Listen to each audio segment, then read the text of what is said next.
कि आज बात करेंगे गवर्नमेंट जॉब्स के ऊपर। आज बात करेंगे मोदी सरकार के, मोदी गवर्नेंस के जो डिस्क्रिप्शंस थे, जो उन्होंने कहा था कि भाई हम 2 करोड़ नौकरी देंगे या 4 करोड़ देंगे, और क्यों नौकरियां नहीं आ रही और गवर्नमेंट जॉब्स की क्या दिक्कतें हैं।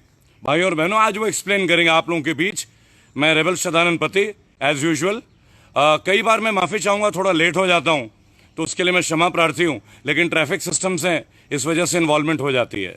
भाई और बहनों, आज बात करेंगे गवर्नमेंट जॉब्स की। प्राइवेट सेक्टर की जॉब्स की हालत तो आप सबको पता है, लेकिन मुझे ये बताना बहुत आवश्यक है कि आज गवर्नमेंट जॉब्स की क्या स्थिति है, क्यों लोगों को सरकारी नौकरियां नहीं मिल रही है, उसके क्या कारण हैं, क्या तथ्य हैं, वो आज आप लोग जानेंगे। आप में से बहुत जानते भी हैं, क्योंकि आप सब जागरूक नागरिक हैं और मैं भी आपकी तरह एक जागरूक नागरिक हूं। भाई और बहनों, हमारे देश के ज़्यादातर युवा प्रयास करते हैं कि उन्हें गवर्नमेंट जॉब मिले। रेलवेज हैं, एसएससी है, एसएसबी है, आर्म फोर्सेस की जॉब्स हैं। आर्मी के लिए तो मैं कुछ नहीं बोलूँगा, वीडियो के बाद में बोलूँगा आपको कि इस गवर्नमेंट ने आर्मी के साथ किस तरह छला है। लेकिन अभी जो बात करूँगा मैं, वो बहुत आवश्यक बातें जो आप सबको जानना चाहिए, और जब आप लोग जानेंगे तो शायद आप लोगों को बहुत सारी चीज़ें क्लियर होंगी और पता चलेगा। तो नो डाउट बात शुरू करते हैं एसएससी के एग्ज़ाम्स के बारे में। एसएससी, अब देखिए क्या होता है। सीजीएल का एग्ज़ाम होता है 2018 में। भाई और बहनों, सीजीएल का इम्तिहान होता है 2018 मई के महीने में, ठीक है। जो टीयर 1 होता है, टीयर पार्ट 1, वो होता है 2019 में, मई 2019 में। और जो टीयर 2 है वो है सितंबर 2019 में, सितंबर 2019। और उसके बाद जो टीयर 3 है, एसएससी का टीयर 3, ये होता है दिसंबर 2019 में। लेकिन आज तक रिजल्ट डिक्लेयर्ड नहीं है, आज तक रिजल्ट डिक्लेयर्ड ही नहीं है। ये रिजल्ट क्यों डिक्लेयर्ड नहीं है, ये सेंट्रल गवर्नमेंट आपको बता सकती है, केंद्र की सरकार आपको बता सकती है। किसी जमाने में आरटीआई हुआ करती थी, अब मैं ये कहूंगा किसी जमाने में, क्योंकि मैं खुद एक आरटीआई एक्टिविस्ट हूं।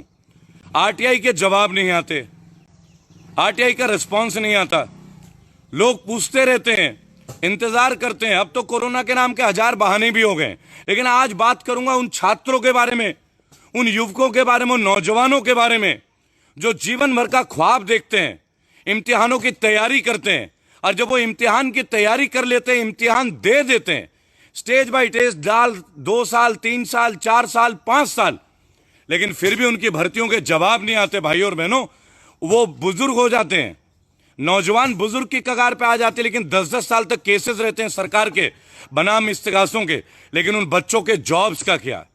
अब देखिए, 3 टीयर कंप्लीट हो जाती है एसएससी की, रिजल्ट नहीं आती है, और अब जब 4था टीयर बाकी है तो एसएससी ने 8 महीने का, भाई एसएससी ने 8 महीने का जो काम किया, वो रिजल्ट भी डिक्लेयर नहीं कर पाए। अब मैं ये बात बताना चाहूंगा, जब ये लोग जो एसएससी का इम्तिहान दे रहे हैं, उनको आप जॉब नहीं दे पा रहे हो, उनका रिजल्ट नहीं दे पा रहे हो, मनरेगा के मजदूरों को उनकी झाड़ी नहीं मिलती, दैनिक मजदूरों को उनकी झाड़ी नहीं मिलती, सरकारी तंत्र में जो मिनिमम लेबर रेट है, आज कोई फैक्ट्री उनको वो पेमेंट नहीं देती। ऑफिसर आते हैं केंद्र सरकार की, चेक करते हैं, सरकारी अधिकारी चले जाते हैं। मजदूरों का हाल आज भी वही, कल भी वही, और आने वाला भविष्य का तो मुझे पता नहीं। अब बात करते हैं पॉइंट 2, रेलवे रिक्रूटमेंट बोर्ड।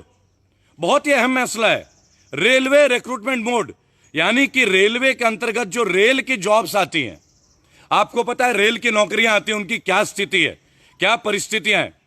नौजवान भाई बहनें तमाम तरह के इम्तिहान देते हैं, भर्तियां देती हैं, उनके ज्वाइनिंग लेटर तो छोड़िए, उनके टेस्ट के प्रोसीजर ही कंप्लीट नहीं होते ही नहीं है। आप ये देख लीजिए कि एक नोटिफिकेशन आया था एनटीपीसी एग्जाम का 28 फरवरी 2019। भाई और बहनों, 28 फरवरी 2019 एनटीपीसी एग्जाम का, अब तक इसका कोई भी एग्जाम नहीं हुआ, अब तक इसका कोई भी एग्जाम नहीं हुआ। लेकिन हमारे रमेश पोखरियाल जी, निशंक जी, वो अभी तक लगे पड़े हैं कि आज मैं नीट करा दूंगा, आज मैं ये करा दूंगा, आज मैं वो करा दूंगा। क्या कोई मुझे बता सकता है कि एनटीपीसी 28 फरवरी 2019 का रिजल्ट, जो एग्जाम होना तो वो एग्जाम आज तक क्यों नहीं हुआ? आखिर ये जो नौजवान है 2-2 साल, 3-3 साल, 5-5 साल अपने घर बैठने को विवश हैं, तमाम जगह ये भर्तियां भर रहे हैं, एसएससी भर रहे हैं, एनटीपीसी भर रहे हैं, रेलवे भर रहे हैं। आखिर फायदा क्या भर के? करेंगे क्या भर के?